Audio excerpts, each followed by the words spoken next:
Intermediate cultivation. Xiefeng. Translation edited by Qin Yu. Calm the mind. Everything is consumed in commotion, but is benefited from tranquility, and tranquility is the home of our spirit. Tranquility gives birth to wisdom, while commotion breeds fatuity. Without tranquility, it's hard to achieve much or go far.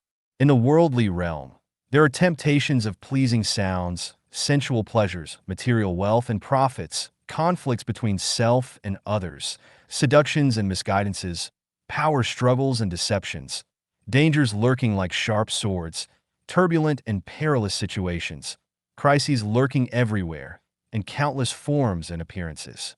Only through the illumination of tranquility can we see clearly, like the sun shining brightly in the sky, sweeping away all haze, bringing clarity and peace. This is the path to seek harmony and well-being. How to calm the mind.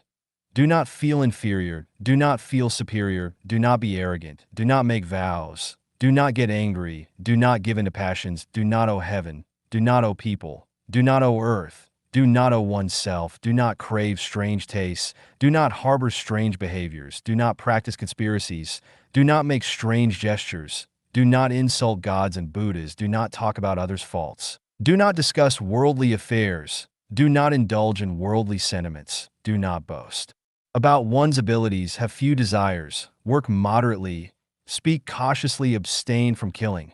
Then you can calm your mind. Stop the mind. The sea of suffering is boundless. Turn back, and you find the shore. Life is finite, but desires are boundless. Desires are like food, never-ending. They are like demons that disturb your mind and confuse your Buddha nature. If you do not aim high here, you will fall into the demonic realm. Once you enter the demonic realm, you will be lost in the heavy fog, and it will be difficult to see the celestial scenery, wasting this life in vain. Therefore, you should stop when you should stop, and retreat bravely in the face of the torrent. Manage the mind. The divine spirit gives me life, and the heart brings my demise. The heart is the master of the body and the commander of the spirit. When the heart moves, the spirit becomes clouded. When the heart is still, the spirit becomes clear. When the heart races, the spirit is unsettled. A single movement of the heart invites all kinds of troubles. While there are remedies for 100 diseases, the disease of the heart is difficult to cure. Therefore, those who are good at nurturing life start by managing their hearts. If it is restless, calm it. If it is wicked, stop it. If it is desirous, let go and suppress it. If it is impure, purify and clarify it. Over time, things will not disturb the heart, and the spirit will be at peace within. A vibrant, clear, and peaceful spirit is the key to connecting with the negative universe and harnessing the energy of the negative universe. Rectifying the mind. Before one can manage the mind, it must first be rectified. If the mind is not upright, it will breed evil thoughts. The first step to rectify the mind is to read the Bible. Without reading the Bible, things remain unclear. The second step is to read the Buddhist scriptures. Without reading the Buddhist scriptures, the principles are not comprehended. The third step is to read the Quran. Without reading the Quran, sincerity of the heart is hard to achieve. The fourth step is to read the Tao Te Ching. Without reading the scripture, the path remains unclear. The fifth step is to learn science. Without understanding science, everything becomes chaotic. Being humble. Looking back over 5,000 years, there are few who are humble.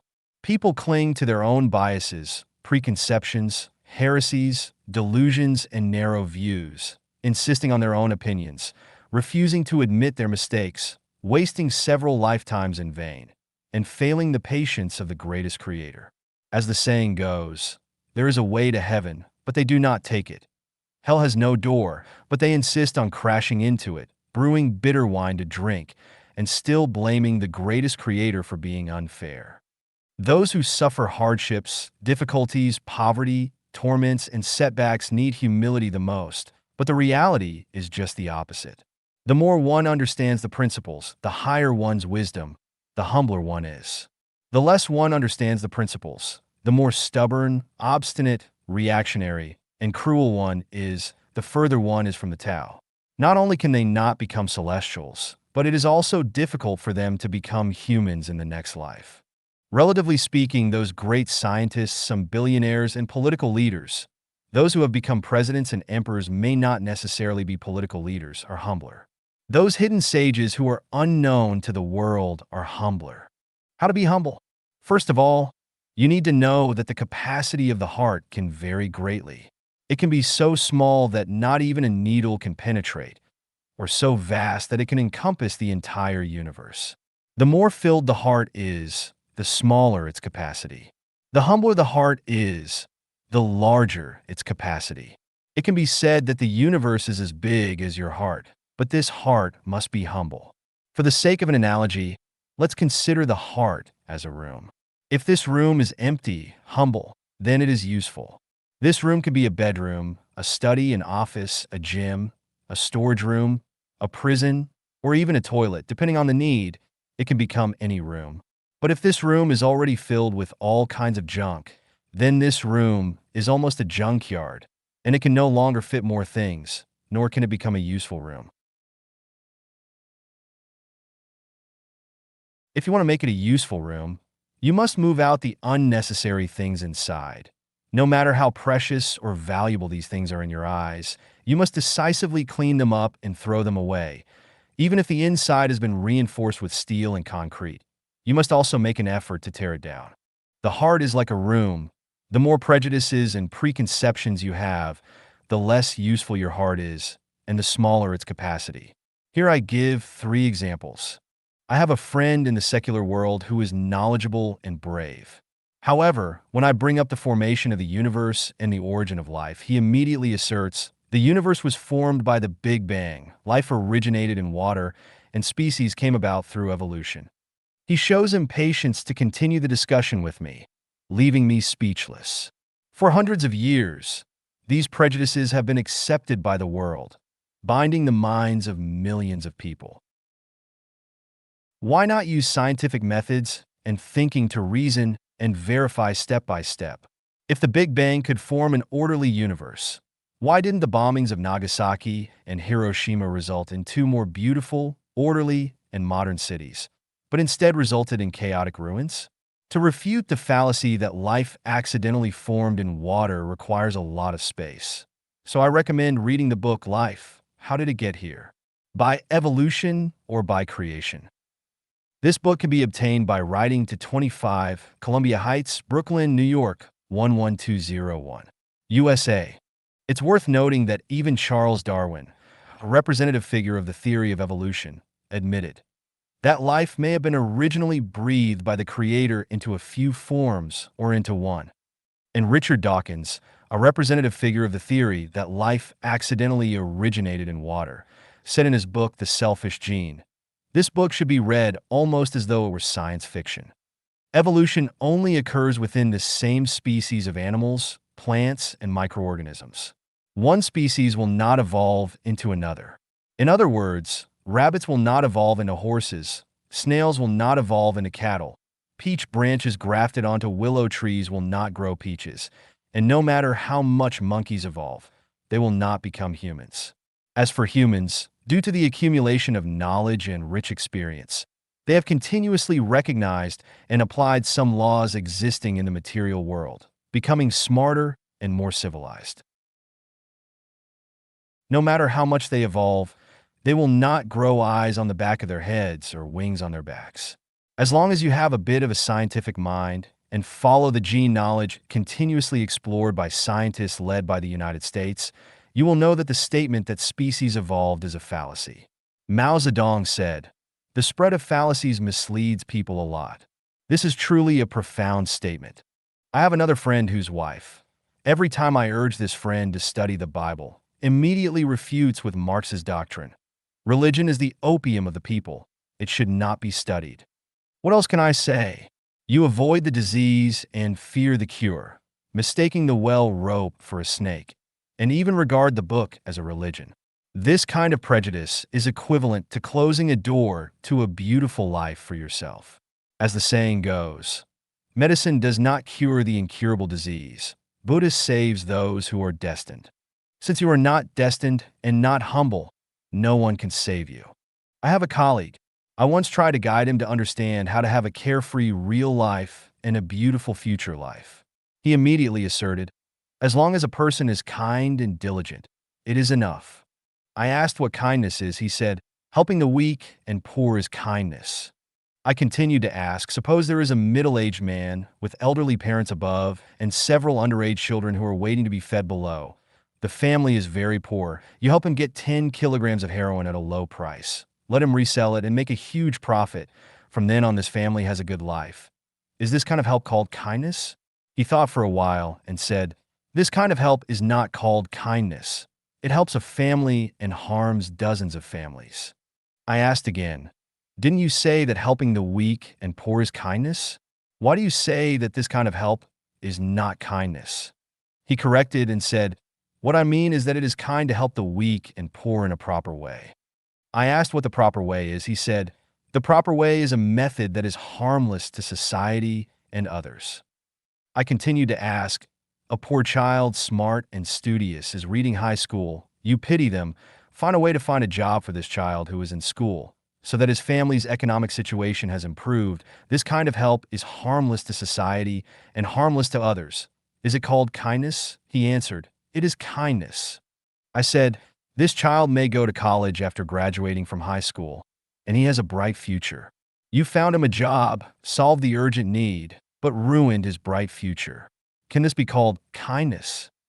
He thought for a while and said, the best help is not only harmless to society and others, but also considers the overall interests and long-term interests of the help object. But this is complicated. I said, all right, let's not delve too deep. Let's consider the simple. You just said that helping the weak and poor is kindness. So is helping the powerful and wealthy not considered kindness? He decisively said, it's not kindness. And he gave an example. Hitler was powerful. Helping him is evil. Capitalists get rich by exploiting the surplus value of workers. Helping them is not good. I said, during the Warring States period in China, wars were frequent, and people were living in dire straits. Some people helped the most powerful Qin state to unify China, thereby ending the wars, and the common people could rest and recuperate from then on. Can you say that helping the powerful is not an act of kindness? He thought for a while and said, if this powerful entity benefits the vast majority of people, helping it can also be said to be kind. I asked, the United States is the most powerful in the world today. If we help it to unify the globe, unify the currency, eliminate the military expenditures of various countries, freely exchange various cultures, freely come and go, and avoid many disputes, would you say this kind of help is considered kindness? He laughed heartily and answered, this is a political issue. It's hard to say. Hard to say. I continued to ask, does help also have a nature attribute? Is there political help, economic help, humanitarian help, cultural help, human rights help, military help? If divided by attributes, which kind of help is considered good? He immediately waved his hand and said, this is too complicated. I smiled and said, let's not talk about the complicated ones. You said that helping the rich is not good. Suppose there is a place in Africa where people have no shoes to wear. Someone helped a big capitalist in the UK to set up a shoe factory in this place. From then on, the products of this place have increased in value. Some local people have entered a relatively civilized factory to work, started to contact machines, learn language and text. This remote place has a road to other tribes. And more importantly, people have shoes to wear, gradually leaving the primitive way of life and moving towards civilization. Do you think this kind of help is not good? He thought for a long time before saying, this kind of help is colonial in nature, but from a long-term perspective, it is good for the development of Africa and the people of Africa, and it can also be said to be good. I laughed and asked, so you say helping the weak and poor is good, is the sentence correct? He suddenly woke up, punched me on the shoulder, and laughed and said, you deliberately beat around the bush to make me fall into your trap. After a pause, he sighed and muttered to himself, it is really difficult to define goodness clearly. The greatest benevolence appears indifferent. The greatest kinship shows no favoritism. The greatest goodness appears evil. The greatest evil appears good. After a moment, he suddenly stood up, faced me, and said decisively, "No matter what, killing is always evil and not kind." He looked as if he had finally found an invincible truth. I stared into his eyes and gave an example. There was a 9-person squad that was sent thousands of miles away to a place heavily surrounded by enemy forces to rescue people on a quiet night. Midway, they were discovered by the enemy. During the firefight, one of them was seriously injured and could no longer walk. The squad leader had no choice but to shoot this comrade to death. If he didn't kill him, the angry enemy would hack him to death. He would suffer torture and pain. If he couldn't stand the torture, he would reveal the action plan of this 9-person squad, and then the whole army would be wiped out. Do you say this kind of killing is not kind? For example, an old and frail person, suffering from a terminal illness, in unbearable pain, decided by relatives and doctors, was mercifully given a lethal injection. The old man peacefully closed his eyes and ended his life. Do you say this kind of killing is kind? I spoke slowly, and his face gradually changed from a happy look to a puzzled look. He suddenly sat down on the edge of the bed. I knew that if I asked again at this time, I would definitely provoke his anger. I quickly lay on the bed, turned my back, and casually picked up a reader published by Gansu Province, China, and started reading. I disrupted his good feelings and values, which was undoubtedly a blow to his head. At this time, I only heard him panting heavily. I knew that war was imminent. I held my breath and quietly read the book. Just then his younger brother brought a bowl of braised pork for us to eat. As soon as he saw the food, he came back to his senses and shouted, "Damn, eating meat should always be good." He casually picked up a piece of meat and put it in his mouth. I lay still without moving and responded to him, "What about eating human flesh?" He probably choked or got something lodged in his throat, and he abruptly spat out the meat in his mouth, bellowing, "You're utterly inhumane." When we talk about eating meat, we're referring to the meat of birds and beasts. How can it involve eating human flesh? Humans are sentient beings that can think and feel pain and pleasure. The cruelest act is to consume human flesh. I turn to ask again, what about eating dog meat? Dogs also have a spiritual nature and can understand human emotions. They are loyal friends to humans. They guard homes, provide comfort to lonely elderly people, can herd and avenge their masters. Isn't it cruel to eat their meat? He was taken aback, seemingly enlightened, squinting his eyes, and whispered, "It's best not to eat dog meat." What about horse meat, beef, chicken, pork, etc.? I continued to ask. He pondered for a while and answered, "For other animal meats, the slaughterer is cruel, the eater is innocent." So are you saying that those who manufacture guns and missiles are cruel, but those who use these weapons to kill are kind? He waved his hand impatiently and said, forget it. I won't argue with you anymore. In any case, kindness and diligence are absolutely correct." I said, "Yes," answered diligent, but too naive. "Bees are diligent, but too foolish. Gold diggers are diligent, but they destroy vegetation and turn grasslands into deserts. Farmers are diligent, but after a heavy rain, they stand at the edge of the field, crying and shouting, heartbroken." I use the above 3 examples to illustrate that prejudice and preconception are misleading. We must often examine ourselves, do not stick to what we think is correct, be humble, and make it a space that can accommodate thousands of rivers, thousands of mountains, and all things. Only when we are in this state can we gain wisdom. Know that there are indeed the 1,000-year world, 10,000-year world, and the Elysium world. Find the way to the high-level space of life. Know that if seeking to be celestial, one will fulfill his wish so as to appreciate the infinite scenery of the fairyland. 6. Stabilizing the mind. Stability is achieved when the mind remains calm and undisturbed. Once you comprehend the journey of transcending time and space as described in Lifechanyuan, you should concentrate with an unwavering mind. Even when dealing with a myriad of mundane affairs, one should simply adapt to the circumstances. When the wind blows through the sparse bamboo, The bamboo does not retain the sound after the wind has passed. When the wild geese fly over the cold, deep pool, the pool does not retain the shadow of the geese after they have flown past. When events arise, the mind responds. And when events pass, the mind returns to its original state of emptiness. Emotions such as joy, anger, sorrow, happiness, sadness, fear, surprise, and thought do not disturb the mind. Concepts of right and wrong, good and evil, beauty and ugliness, good and bad do not confuse the mind. Temptation, coercion, deception, and fraud do not shake the mind. Success and failure, gain and loss, disaster and blessing, merit and demerit do not unsettle the mind. Benevolence, righteousness, propriety, wisdom, faith, hatred, disease, and death do not bewilder the mind.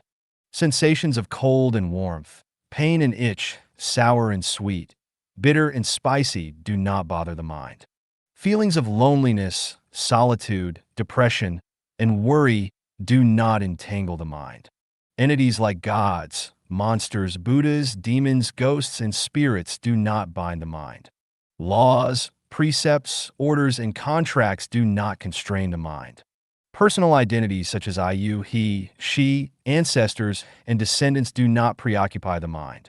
Worldly desires like fame, wealth, status, beauty, and treasure do not ensnare the mind.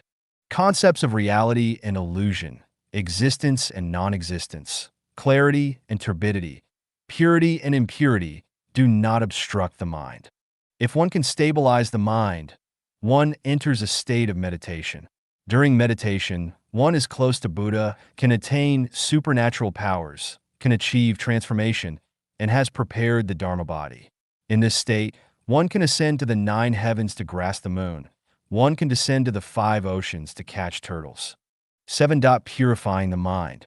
Water has a source, trees have roots, humans have hearts, hearts have spirits, spirits have gods, gods have masters, and masters have an origin. In the positive and negative universe, there is no water without a source, no tree without roots, no human without a heart, no heart without a spirit, no spirit without a god, no god without a master, and no master without an origin. If the source is turbid, the water will be muddy. If the root is rotten, the tree will wither. If the heart is polluted, the person will be lost. The heart originates from the spirit, with the heart and spirit resonating and vibrating at the same frequency. A single thought of the heart-spirit can connect everything. The spirit is like a large broadcasting machine, constantly sending information from the divine to every space and corner of the universe. The heart is like a small receiving machine, ceaselessly receiving information sent from the universal spirit. However, if the heart is impure and tainted, it is like a rusty receiving machine, unable to receive instructions from the spirit. Even if it can receive a little, it will be intermittent and filled with static, too much noise, and incomplete instructions. Then you will be at a loss, leading to an unpredictable life. What I mean by fragrances attract butterflies to flowers, and consciousness flows freely when your heart is at peace. No diseases will bother you when your heart and body are clean, and pure hearts will be frequented by celestial beings, is exactly this. Factors leading to impurity of the heart. Blasphemy against God makes the heart impure. Evil thoughts make the heart impure. Delusions make the heart impure. Unrestrained greed makes the heart impure. Desiring for undue advantages makes the heart impure. Deception and trickery make the heart impure. Nonsense makes the heart impure. Insulting gods and Buddhas makes the heart impure. Disrespecting parents makes the heart impure. Fighting and robbing make the heart impure. Ambiguous thoughts make the heart impure. An unclean body makes the heart impure. Cheating and defrauding make the heart impure. A heart lacking kindness makes the heart impure. Ignorance makes the heart impure. If the heart is impure, it is hard for the heart to be calm. If the heart is not calm, it is hard for one to become a celestial being. 8. Ending the heart's worries. The divine spirit gives me life, and the heart brings about my demise. When the heart arises, the true nature perishes. When the heart perishes, the true nature manifests. Ending the heart's worries is based on doing your best to reach a state of no mind. Although the body exists in the world, the heart remains untainted by a speck of dust, thereby achieving the state of no form of self, others, living beings, or lifespan. This transcends the realm of desire and the realm of form, entering the formless realm, laying the foundation for advanced cultivation of refining one's nature.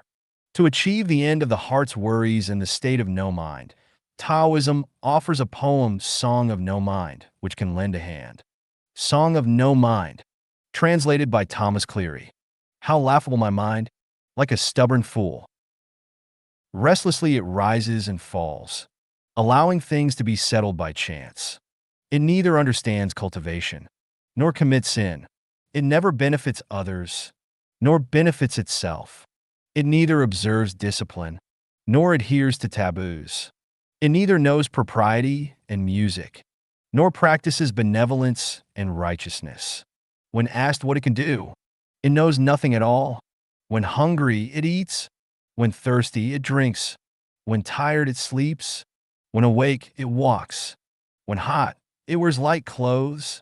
When cold, it covers with a quilt. It has no thoughts, no worries. No joy, no sorrow. It has no regrets, no schemes, no intentions, no ideas. Life and death, honor and disgrace, are but travelers' inns. Trees and birds can also be like this, coming without hindrance, going without restraint. It neither avoids nor seeks, neither praises nor blames. It neither hates ugliness, nor admire beauty. It neither seeks quiet places, nor avoid noisy ones. It does not talk of others' wrongs, nor boast of its own right. It neither respects the noble, nor despises the humble. It treats love and hatred, big and small, inside and outside, joy and sorrow, gain and loss, respect and insult, with equal simplicity and ease. Its mind does not see dualities. It is even and calm. It neither seeks fortune, nor causes misfortune. It responds only when stimulated. It acts only when compelled. It fears no sharp blades, nor dreads tigers and rhinoceroses. It calls things by their names. It does not cling to labels. Its eyes do not follow colors. Its ears do not chase sounds. All that appears is false and illusory.